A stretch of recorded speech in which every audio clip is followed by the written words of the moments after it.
A noite estava pesada. O vento corria entre as rochas do deserto, deixando um rastro frio na pele.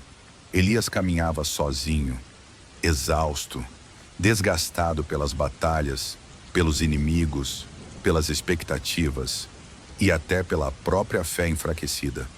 A lua iluminava o caminho apenas o suficiente para que ele não tropeçasse.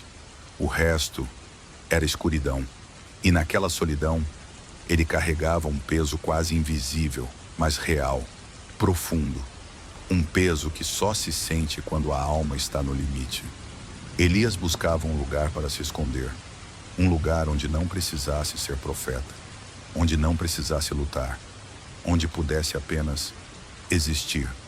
E então, ele encontrou o Monte Horebe, o monte onde Deus falava com homens, o monte onde histórias se tornavam eternas. O profeta entrou em uma pequena caverna. O interior era frio, silencioso, acolhedor em sua simplicidade. Elias se sentou num canto, encostou a cabeça na pedra, fechou os olhos. O som do vento do lado de fora ecoava como um lamento antigo, um canto profundo que parecia atravessar séculos. A noite avançava devagar, e Elias, cansado demais para pensar, adormeceu. Mas o descanso dele seria interrompido, porque naquela caverna, Deus o chamaria de volta. Uma voz veio, baixa, firme, ecoante como se viesse da própria rocha. Elias, o que você está fazendo aqui?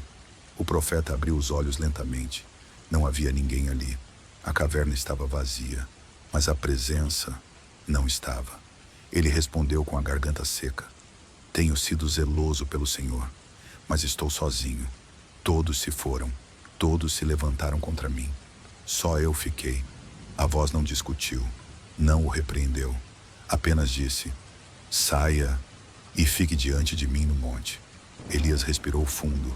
Seu corpo tremia, não por medo, mas porque aquela presença era irresistível. Ele saiu da caverna e ficou na escuridão profunda do monte. O silêncio era absoluto, até que não foi mais. O primeiro sinal veio como um rugido. O vento soprou tão forte que parecia querer arrancar o monte pela raiz. As pedras se soltavam, o chão tremia.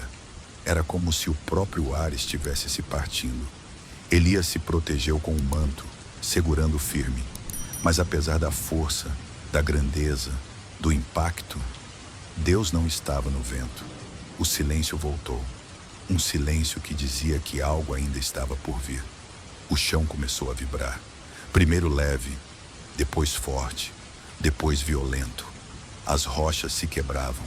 A montanha parecia gemer. A terra se movia como se tivesse vida. Elias escorou-se para não cair. Sentiu a poeira subir, o ar ficar pesado. Mas no meio daquela força, daquele tremor, Deus não estava no terremoto. A noite se acalmou novamente. O coração de Elias batia forte, mas agora havia expectativa. Algo sagrado estava se aproximando. Então veio o fogo, não como uma chama comum, mas como uma luz intensa que surgia sem queimar nada ao redor. Um brilho dourado, profundo, que dançava como se tivesse consciência. Elias se afastou um pouco, protegido pelo manto. O calor era intenso.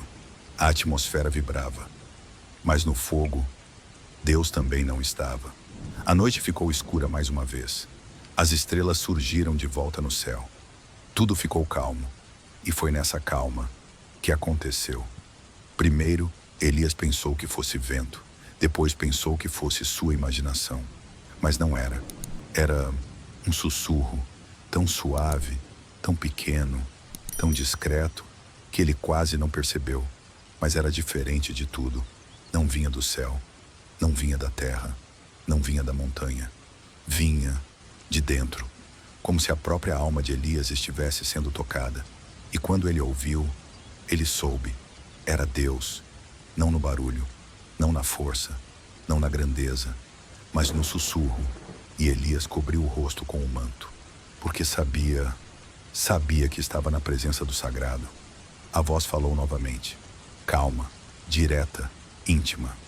Elias, você não está sozinho. Eu ainda tenho planos para você. No silêncio daquela noite, o profeta encontrou aquilo que havia perdido: o sentido, a coragem e a presença que sempre esteve ali. Às vezes Deus fala no vento forte, às vezes no terremoto, às vezes no fogo, mas muitas vezes Ele fala no sussurro, no silêncio da noite, no espaço entre um pensamento e outro, na calma que chega sem aviso. Que esta história acompanhe você, que sua noite seja leve e que o sussurro que falou com Elias traga descanso para sua mente. Boa noite. Até a próxima história.